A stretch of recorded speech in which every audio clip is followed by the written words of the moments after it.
Anyway, taking hundreds of pictures over the past few years of so many different facets of our community, past and present, has made me value the place that we call Walla Walla even more than I did at the time. So I thank all the people who made this possible and hope the images help tell the many stories represented here today. A quick comment about the pear tree picture, just the one I've chosen to talk about. It's a record tree for the state of Washington. I'm not good at estimating heights, but it's got to be 60, 70, 80 feet tall. And it's the only tree left standing from an orchard that was planted around Civil War times. And it still bears fruit. The larger picture is in bloom. I went back there 3 times to catch it at different seasons and with decent light. It's kind of a difficult shot because it's this big, tall object surrounded by not very much, but I think the shape is interesting, and I tried to not make it appear too isolated and kept some of the trees on the right side there coming into the frame. And then the close-ups down below, one of them shows the blossoms, and the other one shows the fruit, which unfortunately wasn't very tasty. I suppose you could mash it up and make some nice brandy, though. So anyway, it was humbling to stand beneath it. As you walk up to it from a distance, on private property, so it's not exactly accessible to everybody, but we got permission to trespass.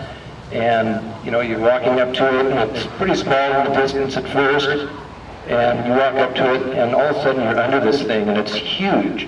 The base is massive. It's got to be 10, 12 feet around. It's amazing. And, it was humbling to imagine what that tree has observed during its lifetime. And amazingly, it's been allowed to live on. It's been carefully farmed around for many years. Somebody knows that it needs to stay there, and I just hope it stands there for a long time to come. Thanks again, everybody.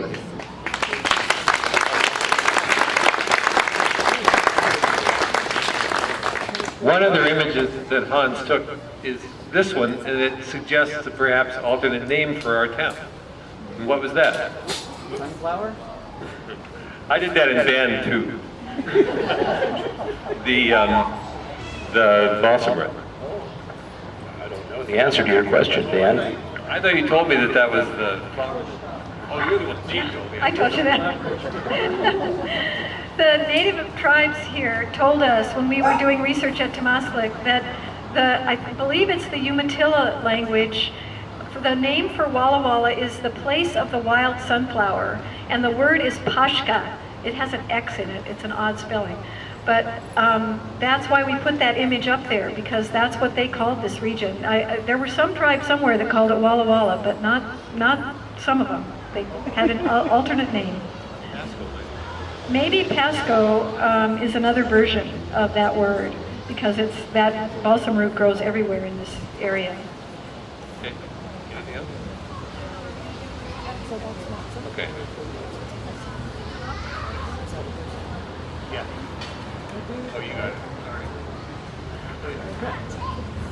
Okay, that very top corner image up there is Jack Pettyjohn. And that was taken about 1916. He lived out near Prescott. He was a very interesting man. He was one of the 8 children, 7 sons and 1 daughter, of Jonathan Pettyjohn, who came to the Walla Walla Valley in 1859 from Illinois, and they homesteaded a quarter section of land near Prescott. Jonathan added more land gradually, and he became a very successful horse and cattle rancher. And his son Jack, who's pictured there, befriended the Cayuse Indians on the Touchy River out there, and he was made an honorary chief by Old Bones, who gave Jack his chieftain belt and peace pipes, and that's what he's photographed in there, in that picture. Old Bones and his wife Miata lived on the land south of the Pettyjohn cabin, 5 miles below Prescott on the Touchy River.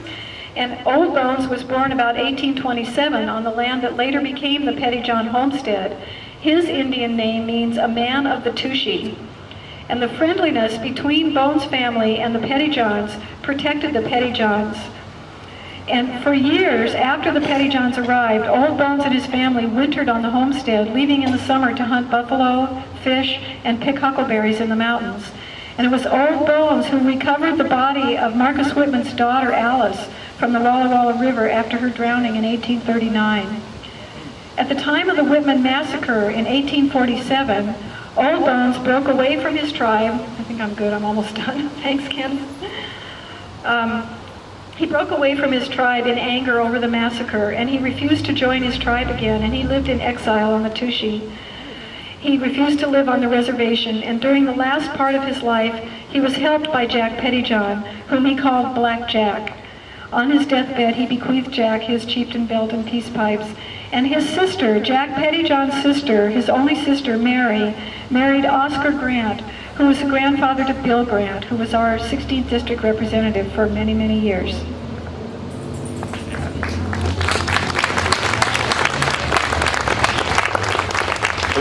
In conclusion, let me just say that in order to establish the most important thing that holds us together, a sense of where we are, is the opportunity to hear these stories.